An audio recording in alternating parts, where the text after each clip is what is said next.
You have been sifting and sorting, and in the process, you've been launching these rockets of desires. And in the process, you've created a vibrational version of the reality that you are seeking. Now, we want you to understand that to you, it's a future version of a reality that you are looking for. But to us, it's an existing reality that you've already carved out that does exist. Can you hear the difference in that? When you want more money, you become vibrationally more prosperous. And even though you doubt it and you don't let it flow into your experience, you have become a more vibrationally prosperous being.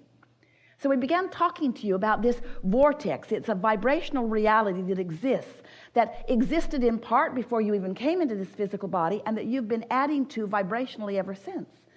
And so for a while, we talked about it for quite a while with you. We wrote a whole book about getting into the vortex, being a vibrational match to the vibrational reality that is you. And after a while of listening to us, you were very kind and nice and patient with us as you were watching Esther wave her arm around about this place that you can't really see, while Abraham insisted that this is a vortex of creation and that everything you want is in there. And if you could just look more carefully, you could see it, that this is the vibration, this is the vortex, and you want to get in there, and you say, oh, okay. I don't actually see anything now that I'm in there. And then we said, of course, you don't see it or hear it or smell it or taste it or touch it, because that's all about the manifested version. In other words, the vibrational reality is, hear this, we're only going to say it to you 1,000,000 times.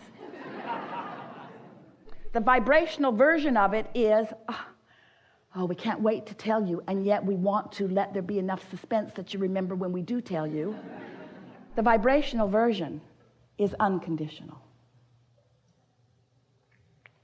Now, there should be a lot bigger gasp in the room. Because what that means is the conditions have not been realized yet by you. You began saying things to us such as, Abraham, I'll accept your odd version of all of this. I can accept that I was something before I was this. And I'll even accept that that something still exists and that there is some relativity to it. And I guess I can accept that my emotions speak to that relationship. And I'll play your silly game. Okay, there's a vortex. There's a vortex, and everything I want is in it. So, Abraham, how do I get my money out of the vortex and into the bank? That's what I really want to know. And it's really what we want you to know. There's no satisfaction. You're physical beings. You've come forth into this physical time-space reality. You are creators. You have come to manifest things. It is never our intention to get you to just be happy with the vibrational version of things. We just want you to know that the vibrational version of things exists and that it does have a frequency, and that you've got to feel yourself to the frequency before there is a match and before it can be realized by you. If you want money and you're complaining about not having enough, your money is not going to come out of the vortex into your bank account, because there is too much vibrational discord going on with you. So over time, we've been explaining lots of different ways. You got to find the feeling of the money. And you say to us, and we understand, how can I find the feeling of something that isn't? And we say, but you see, you've trained yourself so conditionally. You have been such responders to conditions that you don't realize that you could respond to a vibration and create a condition. You did not come to face reality. You came to create reality.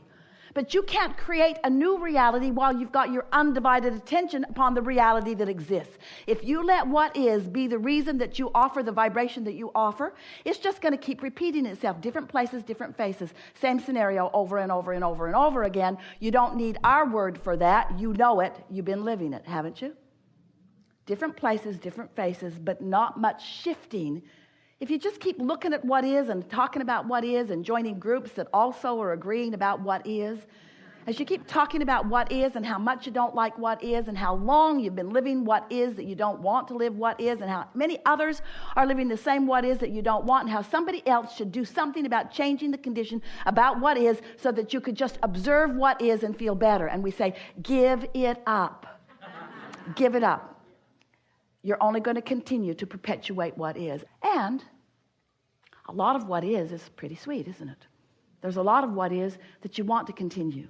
There's a lot of what is that is good as it is and is getting better all the time. There is a lot of what is that is really the way you want it to be. But there is some of what is that is not the way you want it to be.